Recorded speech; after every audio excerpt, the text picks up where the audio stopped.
Ladies and gentlemen, a very, very good evening.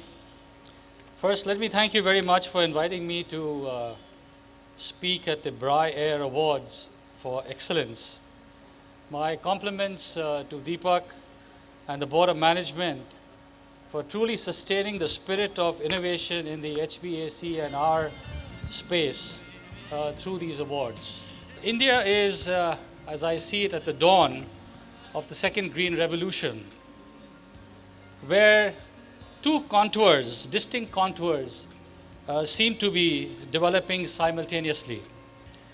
The first is that urbanization is fast becoming the flywheel for rural growth, which is throwing up opportunities for farmers to migrate to fresh fruits and vegetables to support the demand for better quality arising out of the increase in purchasing power in the urban India.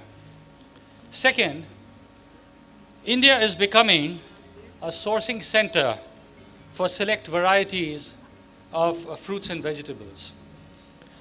Both these dynamics will see the present disparate cold chain infrastructure that we witness today moving towards an integrated one.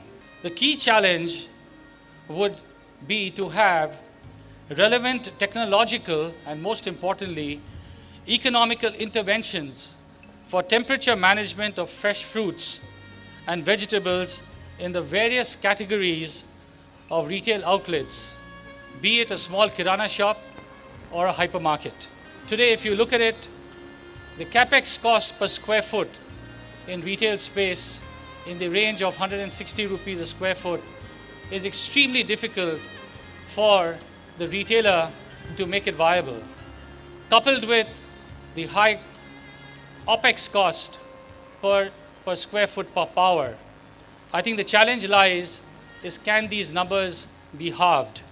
And certainly that's going to be a key trigger to linking the last mile connectivity in the cold chain. It will not only be a significant business opportunity I see, but also a great contribution to enhancing rural income.